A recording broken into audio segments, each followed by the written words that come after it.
Bonjour Philippe Delorme. Bonjour. Vous êtes historien et journaliste français à l'hebdomadaire Valeurs Actuelles. On vous retrouve chaque jeudi dans Valeurs Actuelles.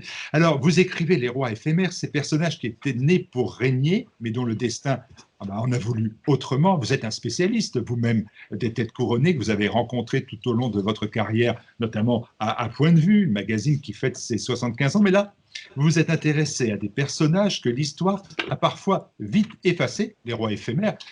Une cinquantaine de portraits, 50, pas un de plus, pas un de moins.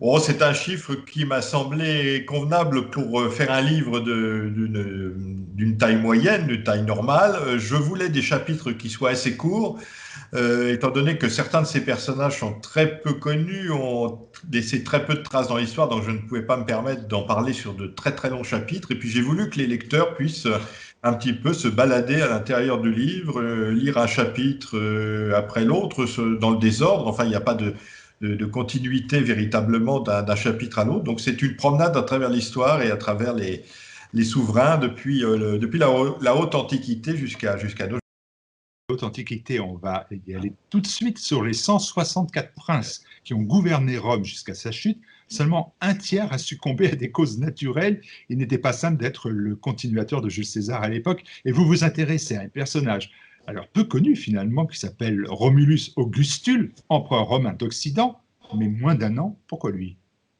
Alors parce que c'est le dernier empereur romain d'Occident en 496, c'est la fin traditionnellement d'ailleurs de l'Antiquité, le début du Moyen Âge, même si aujourd'hui on revient un petit peu sur sur ces coupures un peu artificielles de l'histoire. En tout cas, c'est le moment où donc les invasions barbares ont complètement submergé l'Empire d'Occident, où les Francs d'ailleurs avec Clovis vont bientôt s'installer et fonder petit à petit ce qui deviendra la France. Et donc ce dernier empereur d'Occident, qui est un adolescent, hein, qui a été placé là par son père, donc est détrôné, lui n'est pas tué. Donc vous voyez, c'est un peu le contre-exemple de ce qu'on disait tout à l'heure, ce que vous disiez tout à l'heure. Il va être déporté, sans doute installé dans une villa sur la côte italienne. Enfin, on ne sait pas bien quel sera son destin. En tout cas, les symboles, enfin les régalias de l'Empire, le sceptre, la couronne, etc., sont renvoyés à Byzance, donc à Constantinople, et donc il n'y aura plus qu'un seul empire, l'Empire romain d'Orient, qui va lui durer encore un millénaire, hein, jusqu'à la conquête turque. Romulus Augustule. Allez, on part en France, si vous voulez bien. Là, la liste est longue aussi, ces rois de France qui ont régné que quelques heures. On pense à Jean Ier, le fils de Louis X le Huitain. Vous étiez déjà intéressé à ce personnage-là.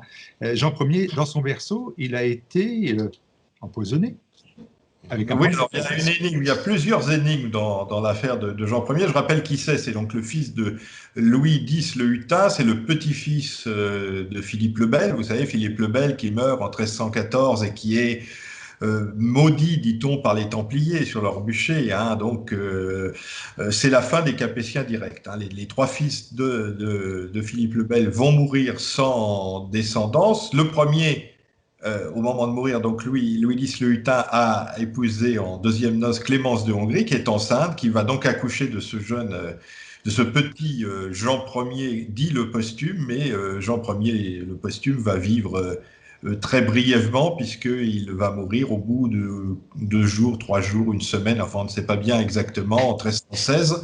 Et il va donc le trône va passer à ce moment-là à son oncle Philippe V le Long. Donc on a chez ce petit Jean Ier le posthume l'exemple d'un roi éphémère, mais en même temps on a plusieurs énigmes, comme vous le disiez, autour de son destin, puisque soit on ne sait pas s'il est mort naturellement, hein, beaucoup d'enfants mourraient au berceau à l'époque, hein, ça n'aurait rien d'extraordinaire. Mais on a parlé d'un empoisonnement, en particulier de la part de la fameuse Mao d'Artois. Enfin, je pense que tout le monde se souvient de la fameuse série du roman de Maurice Druon, Les Rois Maudits, et puis de cette série télévisée avec Jean Piat et Hélène Duc dans le rôle de la fameuse Mao d'Artois, de l'affreuse Mao d'Artois. Voilà, donc est-ce qu'il a été empoisonné, est-ce qu'il est mort naturellement, on ne le sait pas. Il y a une deuxième énigme qui serait son évasion, puisque quelques années plus tard, un Italien, Guccio, Giovanni Guccio, va venir en France et va, disons, se proclamer Jean Ier le posthume survivant. Alors on pense que c'est probablement un usurpateur, un mythomane, un mystificateur, mais enfin bon, c'est une nouvelle énigme qu'on retrouvera d'ailleurs dans l'histoire de France avec Louis XVII, un peu plus tard. Donc je me suis aussi beaucoup intéressé. Alors, on connaît le sort d'autres rois, bien évidemment. On connaît le sort de Louis XVI, on connaît le sort de Louis XVII, malheureux fils de Louis XVI, on connaît le sort du frère de Louis XVI, Louis XVIII. Et puis, on s'aperçoit que les monarchistes aujourd'hui ont un prétendant qu'ils appellent Louis XX, et on se dit, mais alors, où est Louis XIX? Eh bien, vous nous dites, vous, que Louis XIX, il a bien évidemment existé, et que son règne a pris fin d'une simple phrase. Oui, alors vous savez, c'est la fameuse poésie de Prévert, je crois, hein, Louis XIX, Louis XX, etc. Effectivement, il y a eu un Louis XIX, même s'il n'est pas dans les livres d'histoire. Il a régné 2 minutes, enfin on ne sait pas, 2 minutes, 20 minutes, les historiens s'interrogent un peu. Alors on est en 1830, au moment de la révolution donc de juillet 1830. Charles X est obligé de quitter Paris face à l'émeute. Il se réfugie d'abord à Trianon, ensuite à Rambouillet. Et là, Rambouillet, voyant que tout est perdu, il décide d'abdiquer. Bien sûr, s'il abdique, selon la tradition, je dirais, royale, c'est son fils, donc le duc d'Angoulême, marié d'ailleurs à la fille de Louis XVI. Hein, il avait épousé sa cousine Germaine. Donc le duc d'Angoulême, le dauphin, qui devient immédiatement le roi, donc Louis, il s'appelait Louis-Antoine, donc Louis XIX. Mais Charles X, je dirais d'un trait de plume,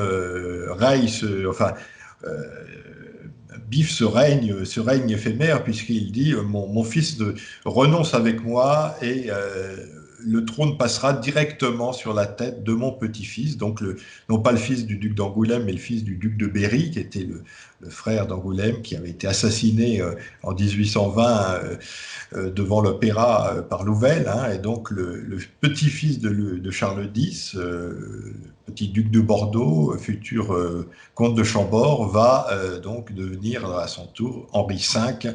Henri V pendant quelques jours, puisque Louis-Philippe va devenir roi des Français le 7 ou le 9 août suivant.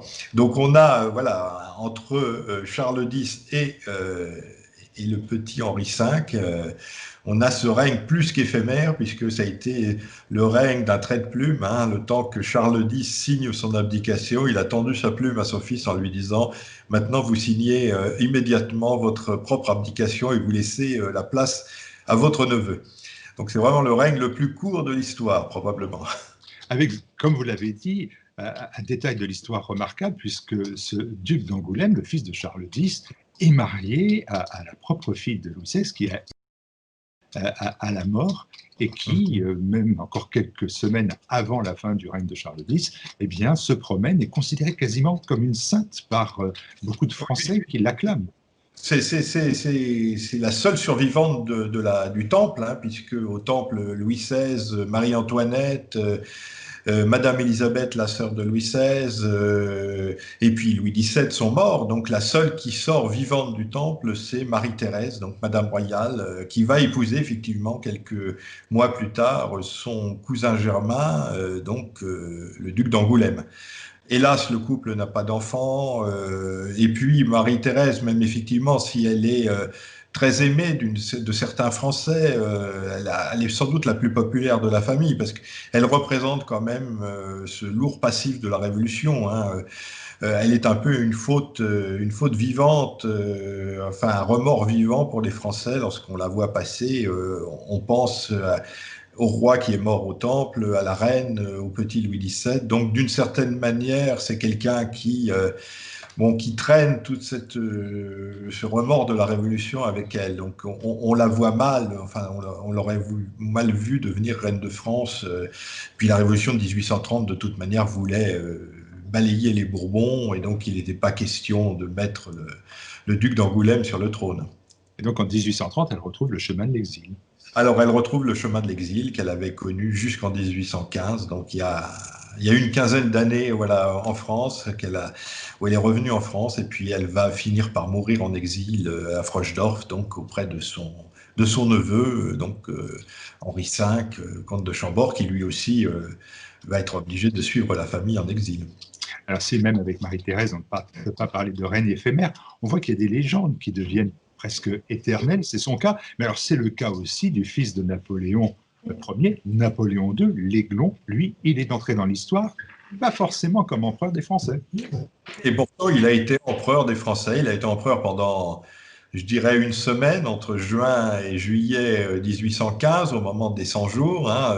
Napoléon vient d'être battu à Waterloo. Là, il sait que c'est fichu pour lui de manière définitive. Donc, il abdique. Il est à l'Élysée, d'ailleurs. Hein, ça se passe à l'Élysée. Il est revenu des plaines de Belgique, et là il abdique en faveur de son fils. Alors il hésite un peu parce que à ce moment-là, l'Aiglon, donc le roi de Rome, est, est en Autriche, hein, avec sa mère. Hein. Il n'est pas revenu, Marie-Louise n'est pas revenue avec lui au moment des 100 jours, n'est pas revenu en France, donc il est entre les mains de l'ennemi, si l'on peut dire. Hein. Donc c'est un peu délicat de proclamer un empereur Napoléon II qui réside à Vienne. Alors Napoléon, quand même, on se dit c'est un peu la dernière chance pour ma dynastie, et donc il abdique en faveur de son fils. Donc on va avoir à partir du 22 juin jusqu'à le 7 juillet, donc oui, eh bien les chambres impériales, c'est-à-dire la Chambre des représentants et puis le Sénat impérial, va,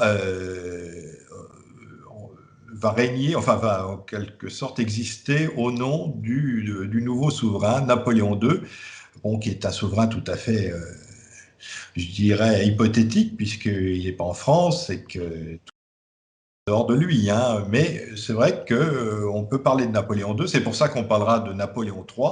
Et lorsque le neveu de l'empereur reviendra au pouvoir, il ne se fera pas appeler Napoléon II, mais Napoléon III, parce qu'il jugera que son cousin Germain a véritablement régné pendant quelques jours en des...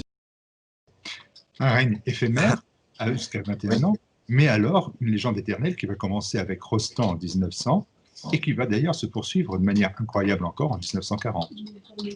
Oui, oui, oui, parce que l'Aiglon, donc celui qu'on appelle l'Aiglon, hein, devient le duc de Reichstadt et il est élevé à la cour d'Autriche chez son grand-père, hein, donc l'empereur d'Autriche. Et puis il va mourir, on le sait, très rapidement de tuberculose. Donc c'est un coup, une existence écourtée. Hein. D'ailleurs, tous ces héritiers, aussi bien Louis XVII que Chambord, que l'Aiglon, vont avoir finalement des destins assez tragiques, puisque ils étaient faits pour un règne, pour régner, ils étaient faits pour devenir des souverains, et puis finalement leur vie va se traîner, soit rapidement, soit plus longuement, mais va se traîner dans l'exil et va disparaître assez misérablement.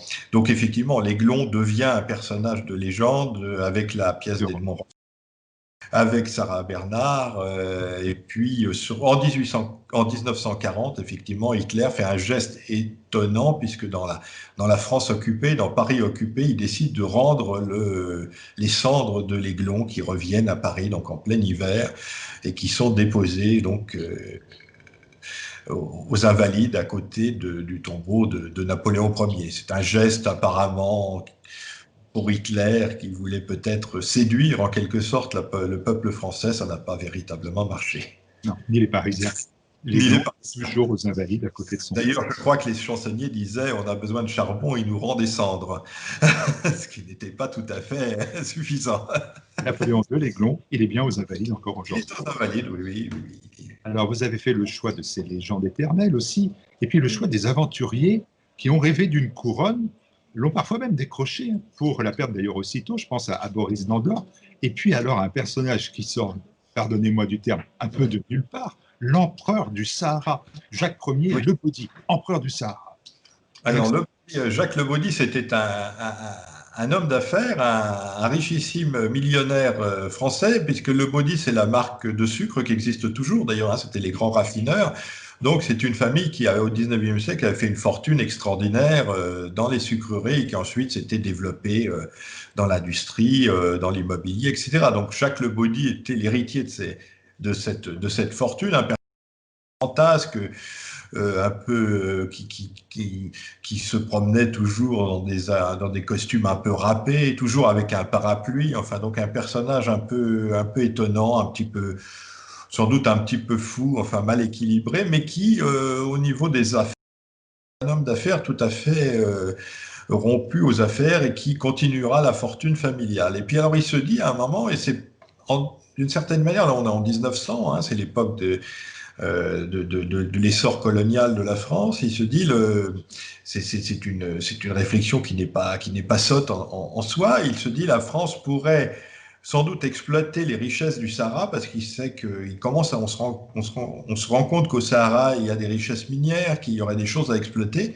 Donc il se dit, il faudrait que l'on lance un grand chemin de fer transsaharien partant d'Algérie qui permettrait d'exploiter ces richesses et ensuite les rapporter sur la côte, bon, ce qui s'est fait maintenant avec la Mauritanie, etc. Bon, mais lui, n'ayant pas réussi, voilà, n'ayant pas réussi vraiment à convaincre le gouvernement français de se lancer dans l'affaire, eh ben, il se dit, et là il devient quand même un peu mégalomane et un peu mythomane, il se dit bah, je vais créer mon propre empire. Donc il arrive avec une poignée de marins sur un yacht de plaisance sur la côte du Sahara espagnol actuel, enfin le Sahara marocain actuel, hein, la République sahraoui, enfin comme on veut, puisqu'elle est disputée entre plusieurs pays encore. Enfin, actuellement, c'est le Maroc qui l'administre. Et donc il arrive sur cette côte tout à fait désolée, il dépose ses marins, qui d'ailleurs vont se faire embarquer immédiatement par une troupe de berbères, de nomades passant par là qui vont demander une rançon pour les restituer. Enfin bon, ça va faire un scandale national. La France est obligée finalement de renvoyer une canonnière sur place pour récupérer les pauvres marins. Donc le Baudy est un peu tourné en ridicule avec son histoire d'Empire du Sahara. Il revient en France un petit peu déconfit, mais je dirais il va à partir de ce moment-là, il va complètement devenir fou. Il va se faire commander un trône en or au faubourg Saint-Antoine. Il va se faire confectionner des robes et une couronne, enfin, etc. Donc il va devenir véritablement un personnage tout à fait ridicule. Et ça sombre d'ailleurs dans la tragicomédie, puisque finalement, après la guerre, en 1919, il va être tué par son épouse au moment où il voulait violer sa propre fille pour asseoir la succession et l'avenir de la dynastie. Donc tout ça se termine d'une manière assez glauque et assez triste. Mais bon, voilà, ça a été, je dirais, pas béni pour les chansonniers vers 1903 qui parlaient ou qui dessinaient, les dessinateurs de presse aussi, ont fait leur chou gras de cet empereur du Sahara. Alors, Aymon Rostand a utilisé l'Aiglon comme un personnage à part entière de théâtre et de roman. Alors, il y a un autre écrivain qui a fait de même, c'est Jean Raspail. Il s'est emparé d'Antoine de Tounens, roi de Patagonie, tellement devenu un personnage de roman qu'on finit par oublier qu'il a bel et bien existé, que loin du sordide, on est plutôt dans la philanthropie. Oui, alors c'était un personnage, c'était un périgourdin, un avoué périgourdin, donc issu d'un milieu moyen, modeste, assez modeste, mais qui avait quand même des idées de grandeur. Hein. Il imaginait que sa famille descendait des anciens chefs gaulois et des grandes familles du Moyen Âge. Donc cet avoué périgourdin, on est aussi à l'époque, là on est sous le Second Empire, hein, 1860. On sait que on commence à penser à créer un nouvel empire colonial en Amérique. Il y aura bientôt cette fameuse expédition du Mexique, hein, où Napoléon III va s'embourber en quelque sorte. Mais là, Antoine de Tounas se dit, il y a quand même, et là c'est une intuition qui n'est pas absolument idiote non plus, il dit au sud du continent, il y a une terre qui n'est pas vraiment revendiquée ni par le Chili, ni par l'Argentine, c'est la terre d'Araucanie, hein, ce sont des peuplades nomades, de guerriers cavaliers, voilà, dans la Pampa, etc., du sud de l'Amérique, hein, et que les Espagnols n'ont jamais non plus véritablement colonisé, donc ils sont restés en quelque sorte indépendants et qui luttent encore vers 1860 pour ne pas tomber ni sous la domination chilienne, ni sous la domination argentine. Donc il se dit, ben voilà, je vais aller sur place et je vais fédérer ces tribus éparses pour créer une sorte d'empire français au sud de l'Amérique du Sud. Donc il y va, et ce qui est assez étonnant, c'est que ça marche dans un premier temps, parce qu'il rencontre là une attente, hein, il y a parmi ces populations l'attente d'un sauveur qui viendrait, peut-être un Européen qui viendrait, enfin il y a des légendes qui courent, et donc je dirais, il se greffe dans ce légendaire indien, et il va pendant quelques mois être reconnu, fédéré, en quelque sorte galvanisé autour de son personnage, les énergies de ces Araucans, de ces Araucaniens.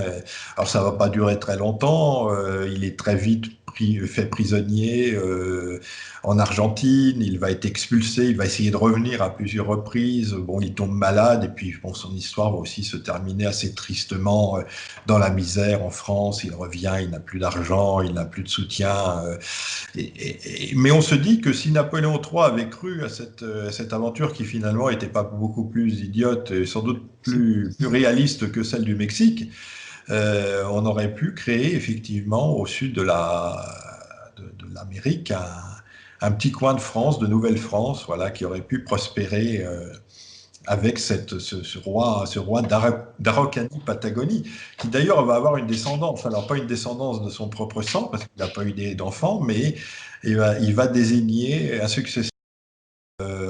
Alors là, on est un petit peu dans le folklore parisien montmartrois, hein, parce que ses successeurs, ça va être des gens qui fréquentent le Chat Noir. Il va y avoir Charles Cros, qui est enfin, pardon, Antoine Cros, qui est le frère de Charles Cros, vous savez, qui a été un des fondateurs de l'industrie musicale en France, hein, et donc on va avoir comme ça jusqu'à aujourd'hui une lignée un peu baroque de princes d'Araucanie, et encore aujourd'hui un personnage qui, je dirais, mais qui lutte aussi pour la promotion de ces populations indiennes qui sont encore exploités, sous-développés, et qui sont un petit peu considérés comme des citoyens de seconde zone, ou bien aussi bien par les Chiliens que par les Argentins. Donc, ils sont un peu je dirais, une caisse de résonance de ces populations au niveau international. Voilà, moi, Antoine Tounens de Patagonie, Voilà. qui a revécu dignement grâce à Jean Raspail. Il est l'exemple le plus proche de ce que... Voilà, Jean Raspail s'en était...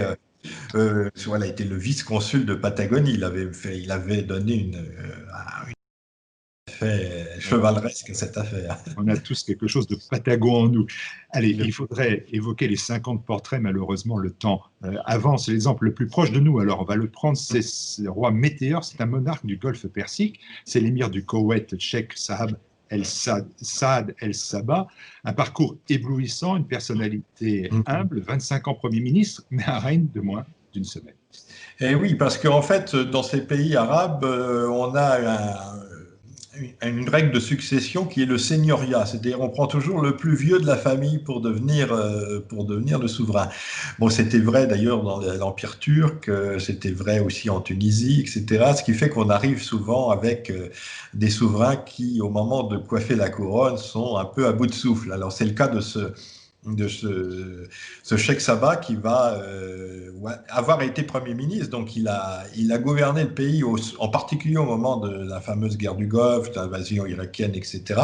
Puis au moment de devenir émir, eh bien, il était trop fatigué, malade, et donc il a dû céder la place très très rapidement à un autre de ses cousins.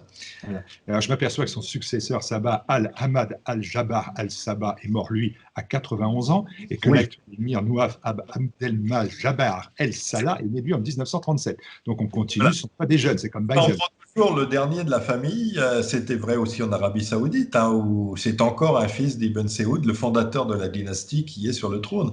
Alors je pense qu'à la génération suivante, enfin le successeur sera de la nouvelle génération, mais bon, il faut attendre vraiment d'avoir éclusé en quelque sorte toute la fratrie avant de passer à la génération suivante, ce qui nous donne des princes un peu cacochimes sur le trône, très souvent. Allez, de Romulus Augustule au Cheikh Saad el-Sabah, de l'Antiquité finalement à nos jours, on découvre des destins, des aventures, des mythes de la vanité, des gloires humaines, mais 50 portraits, et au milieu d'eux, un pape, le Saint-Père Jean-Paul Ier, un pape, pas un roi. Une erreur de casting.